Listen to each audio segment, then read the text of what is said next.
On est parti pour aujourd'hui, le training, les 12 jours de confinement. Donc le principe du training, c'est premier exercice, ensuite on commence par le deuxième exercice, on fait le premier, le troisième, le deuxième, le premier, le quatrième, le troisième, le deuxième, le premier, le cinquième, quatrième, ainsi de suite, jusqu'à finir par faire le tour du 12e exercice, 11e, 10e, 9e et ainsi de suite jusqu'à finir par le premier exercice. Donc, les exercices, je vais vous expliquer les uns après les autres. Ce qui est important que vous ayez pour 2 exercices, c'est vos super pantoufles et puis avec la croix suisse, s'il vous plaît. D'accord? Non, des pantoufles qui glissent, c'est possible. Un linge aussi, ça marche bien. Ou quelque chose à l'extérieur qui vous permet de pouvoir glisser, une planche, quoi que ce soit, pour pouvoir mettre les pieds et puis glisser dessus. Donc, les exercices sont les suivants. Premier, on va commencer une burpee. Je n'ai pas besoin de vous le montrer, vous commencez à avoir l'habitude. Ensuite, on va faire des V-up ou des toxites. Donc, V-up, on est couché au sol, position de l'eau. On vient chercher les pointes des pieds ou sinon, en groupe, genoux à la poitrine. 2 répétitions. Ensuite, debout, on va faire des squat jump. Là aussi, plus besoin de vous montrer les squats. On commence à être habitué. Hop, je saute. Bonne position. Bien engager les fessiers et les jambes. Ensuite, starfish. Sinon, là, je vous ai un peu embêté l'autre jour, poisson d'avril. Mais là, vous allez vraiment pouvoir le faire. Ce mouvement, c'est des V-up alternés. Donc, tout simplement, je viens chercher en croisant mains et pieds 4 fois. Ou si j'arrive pas, je reste principe de toc. Donc, j'amène le genou à la poitrine. Aussi 4 répétitions. 5e exercice, vous allez faire des handstand hold contre le mur. Donc, kick to handstand, tenir, bien activer les épaules, compter jusqu'à 5. Si vous êtes capable de faire des handstand push-up ou la possibilité de faire des pike push-up, vous pouvez. Je rappelle, les pike push-up, vous mettez les pieds sur un banc ou sur une chaise, vous descendez en avant, engagez bien les épaules et les triceps pour monter.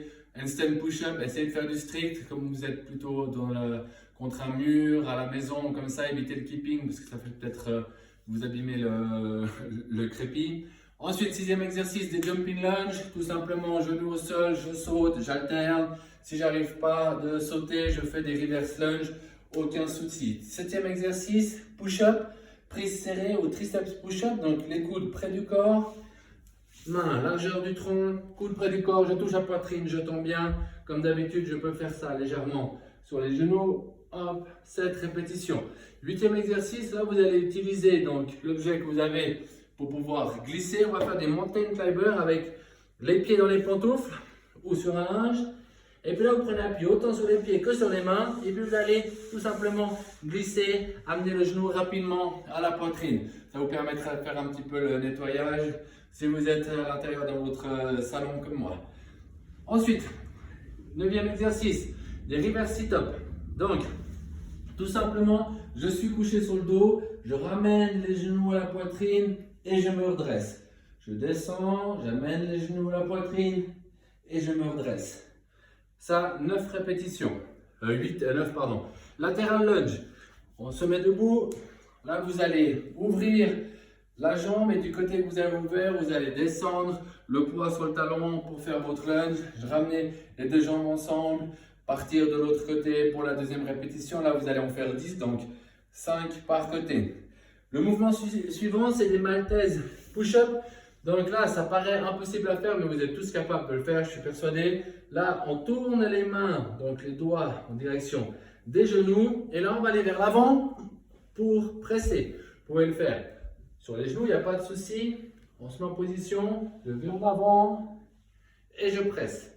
Donc vraiment, les coudes, ils restent quasiment droits vers le haut.